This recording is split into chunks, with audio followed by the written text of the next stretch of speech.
사람의 행복에 영향을 많이 끼치는 건 사람이거든요. 절대로 돈만으로 내 욕구가 채워지지 않아요. 내 곁에 어떤 사람이 있어야 행복해지냐. 닉 부이치치라는 분이 있어요. 팔다리가 없고. TV에도 많이 나왔던 이지선 씨. 어떤 공통점이 있냐.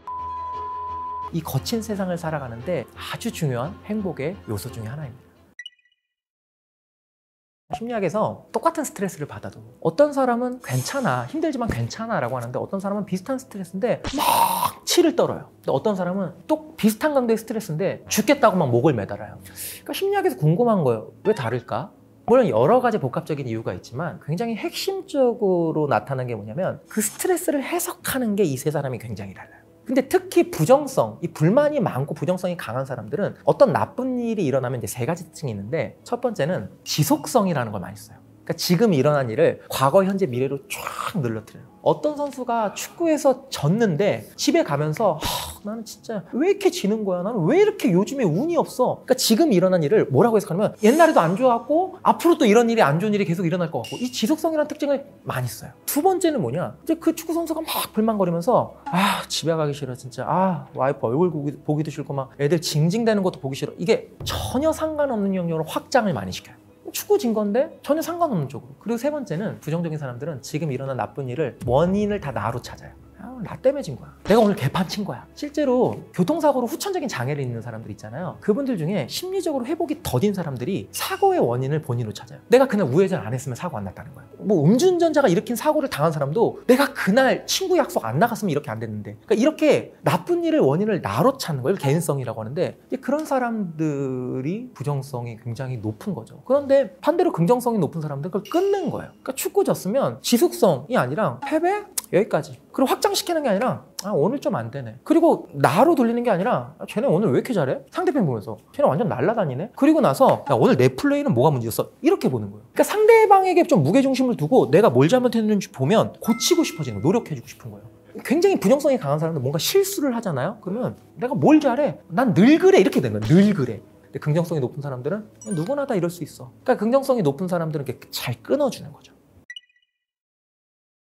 세상을 살면서 불만이 없는 사람은 없겠죠. 근데 불만은 있는데 늘 불만인 거는 우리가 좀 생각해 봐야 되는 문제인 거죠. 자, 우리가 보통 원한다라는 것을 우리 심리학 용어로 특히 욕구라고 해요. 욕구. 사람은 욕구를 기반해서 움직이게 돼 있고요. 이 욕구가 채워지지 않으면 불만이 생기게 돼 있습니다. 아주 자연스러운 거예요. 그런데 불만이 많은 사람들의 특징 중에 하나는 뭐냐면 삶에 어떤 것이 불만인지 잘 모르는 사람들이 있어요. 욕구라는 걸 우리가 좀 알아야 돼요. 우리에겐 굉장히 많은 욕구들이 있어요. 신입사원이 직장을 들어와서 선배가 물어봅니다. 야, 회사에서 뭐 원하는 거 있냐? 그랬더니 신입사원이 얘기해요. 저는 월급 잘 나오면 됩니다. 돈이면 돼요. 그거면 충분해요. 제가 그 신입사원에게 물어보고 싶어요. 진짜 돈이면 다 되는지. 그분은 아직 잘 몰라서 그런데 절대로 돈만으로 내 욕구가 채워지지 않아요. 그런 욕구들이 채워져도 어느 순간 갑자기 이거 아닌 것 같은데 막 의욕이 떨어지고 매너리즘에 빠지고. 그럼 왜 그러냐? 사람의 욕구가 그렇게 단순하지 않아서 그래요. 심리학에서 사람의 욕구를 깊이 연구해 보니까 6가지가 나와요. 첫 번째가 뭐냐? 그게 우리가 보편적으로 알고 있는 생존의 욕구예요. 먹는 거, 자는 거, 월급. 근데 6가지 중에 하나예요. 그건 두 번째는 뭐냐? 사람이 열정적으로 움직여지려면 힘의 욕구가 채워져야 돼요. 여기서 말하는 힘은 내재적인 힘을 얘기해요. 대표적인 힘의 욕구는 성취, 인정, 내가 어떤 분야에서 전문성을 키워가는 거예요. 그러니까 어떤 분이 회사에서 생존의 욕구가 빵빵하게 채워도 힘의 욕구가 채워지지 않으면 3년 전이랑 지금이랑 하나도 성장한 것 같지 않아. 그럼 이게 딱 결핍되는 거예요. 근데 기본적인 욕구는 그게 채워져야 해결돼요. 그러니까 힘의 욕구가 해결돼야 채워지는데 어떤 사람은 몰라. 지금 내가 이것 때문에 내가 이렇게 힘이 없는 걸. 그러니까 휴가 가서 맛있는 거 먹고 쉬고 왔는데도 여전히 나는 회사에서 안 움직여지는 거죠. 세 번째 욕구는 뭐냐? 자유의 욕구예요. 자율성, 내가 자율적으로 뭔가를 할 수 있어야 돼요. 수년 전에 종강역에서 출근하는 직장인들 한 500명을 대상으로 직장을 다른 말로 표현해달라고 했어요. 2위가 감옥 나왔어요. 회사를 다른 말로 표현해달라고 했는데 감옥의 특징이 뭐예요? 내가 자율적으로 할 수 있는 뭔가가 없는 거예요. 로봇가 돼서 위에서 시키는 것만 하고 있는 거예요. 이 자유의 욕구는 사람을 움직이는 기본적인 욕구이기 때문에 결핍되면 불만이 생겨요. 근데 진짜 뛰어난 사람들은 지금 내가 자율성의 욕구가 결핍돼서 불만이야 라고 딱 잡아내죠. 근데 그렇게 집어낼 수 있는 사람이 많지 않아요. 맛있는 걸 못 먹어서 그러나? 잠을 덜 자서 그러나? 그러니까 불만인데 해결이 안 되는 거죠. 원인이 파악이 안 되니까. 나머지 네 번째 욕구가 뭐냐? 그게 이제 우리가 잘 알고 있는 사회적 욕구예요. 관계. 근데 이 관계적인 욕구가 보편적인 사람들이 굉장히 높아요. 그리고 마지막 두 가지가 잘 안 알려진 욕구인데, 다섯 번째 욕구가 재미의 욕구가 기본적인 욕구예요. 1년차 되는 사원이 혼잣말 이렇게 말하는 거야. 진짜 재미없어. 그때 선배가 야, 회사가 놀이터야? 왜 회사에서 재미를 찾아? 사람에 대한 이해가 낮은 선배죠. 재미는 기본적인 욕구예요. 중요한 건 사람마다 재미를 느끼는 포인트가 달라요. 어떤 사람은 무언가를 배우는 게 재밌어요. 어떤 사람은 회사 안에서 목표를 발견하는 게 재밌어요. 재미의 포인트는 달라요. 하지만 다양한 포인트에서 내가 재미를 느끼는 게 있어야 사람은 움직여져요. 재미 욕구는 채워줘도 되고 안 채워도 되는 게 아니라 기본이라. 그리고 마지막 여섯 번째 욕구가 의미. 전 제가 하는 일이 의미가 있어야 되거든요. 채널에 저를 요청했을 때도 제가 하겠다고 한 건 의미 있다라고 생각했기 때문이에요. 근데 여기서 이 여섯 가지가 기본적인 욕구인데, 어떤 사람은 맛집 가면 1시간씩 기다리잖아요. 근데 어떤 사람은 나 1시간씩 기다려서 그렇게 안 먹어. 이런 사람 많거든요. 그러니까 누구나 다 음식이란 기본적인 욕구가 있는데 그 욕구의 강도가 달라요. 그러니까 이 여섯 가지가 사람마다 강도가 달라요. 제가 직장인들 만나보면 생존의 욕구가 1위일 것 같아요. 생존의 욕구가 5위, 6위인 사람 많아요. 어떤 사람은 1등의 자리에 사회적 욕구가 들어가 있어요. 이 사람은 관계가 먹는 것보다 중요한 거예요. 그러니까 내 안에 어떤 욕구가 강한지를 봐야 이 불만이 해결돼요. 내 불만의 원천을 정확히 알고 완벽한 해결은 아니지만 그거를 줄여나갈 수 있는 아주 효과적인 방법들을 지혜롭게 행동할 수 있죠. 불만은 욕구를 정확히 알아야 합니다.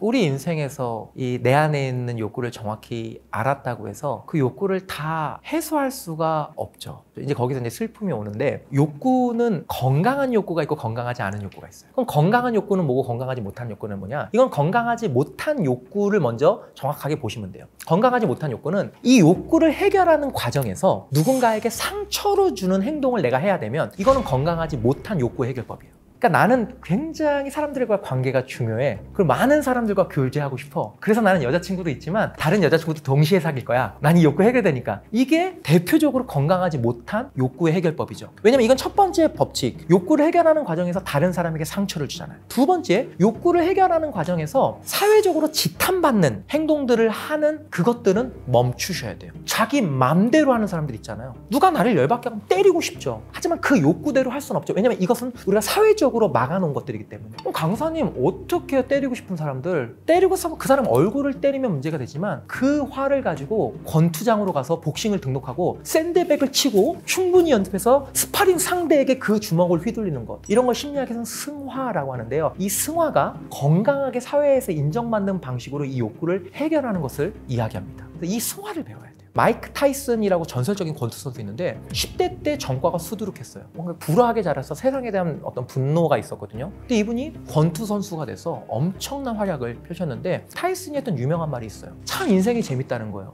분노를 가지고 밖에서 사람을 때렸더니 사람들이 욕하고 경찰서에 나를 신고하는데, 그 분노를 가지고 링 안에서 때렸더니 사람들이 돈을 주고 존경을 한다는 거예요. 그러니까 똑같은 분노를 표출하는데 어떤 방식으로 그것들을 해결하는지에 따라서 완전히 달라지는 거죠. 그래서 욕구는 건강하게 해결할 때 고민을 하셔야 되는 게, 이게 누군가에게 상처 주지 않는 거, 사회적으로 지탄받지 않는 거. 세 번째, 내 양심에 찔리지 않는 방식으로 이 욕구를 해결하는 그 고민들을 꾸준히 하는 게 중요합니다. 이건 삶의 숙제예요. 쉽지가 않아요. 딱딱딱 어떤 사람에게 얘기해 줄 수 없어요. 각자가 삶에서 나에게 이런 욕구가 있구나, 그리고 이 욕구를 건강하게 해결하는 게 정말 나답게 사는 거구나. 이 욕구를 해결할 때 누군가에게 상처를 주거나 사회적으로 지탄받거나 내 양심에 찔리는 행동으로 이 욕구를 해결하는 건 안 되는구나. 그럼 어떤 것들이 이 욕구를 해결하는 방법일까? 고민하고 친구들과도 그런 얘기를 해보고, 이런 것들이 심리학에서 이야기하는 굉장히 성공적인 삶을 살아가는 사람들의 삶의 모습입니다.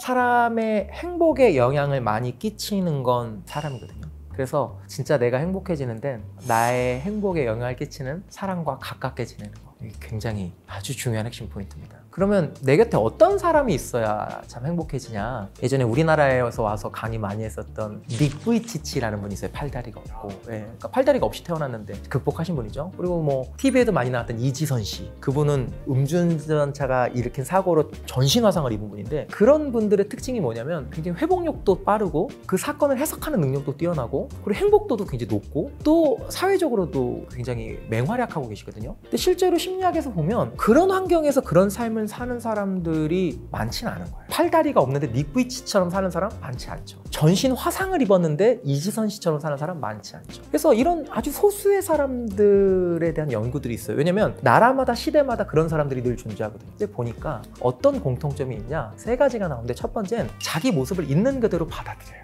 이게 나구나. 두 번째는 그런 환경에서 그런 삶을 살았던 사람들은 놀랍게도 인생에 아주 뚜렷한 꿈과 목표를 가지고 있어요. 그 목표가 다 있는 거예요. 그러니까 직업 말고요. 어떻게 살다 죽겠다. 세 번째가 나를 깊이 이해해주고 공감해주는 친구나 가족이나 직장 동료가 한 명 이상 곁에 있다는 공통점이 있어요. 그러니까 내가 힘들 때 너 이렇게 저렇게, 그게 아니라 진짜 나를 있는 그대로 이해해주고 나를 느껴주고 나랑 같이 아파해주는, 나를 깊이 이해해주고 공감해주는 사람, 이런 사람이 곁에 한 명 있는 게 이 거친 세상을 살아가는데 아주 중요한 행복의 요소 중에 하나입니다. 이 영상을 보는 분들에게 우선은 여러분들이 누군가에게 그런 사람이 되어주면, 그러니까 세상에 여러분들을 가장 이해하는 사람 누구예요? 라고 할 때 내 이름 불러줄 사람 한 명 만드는 거, 이게 행복에서는 아주 중요한 포인트입니다.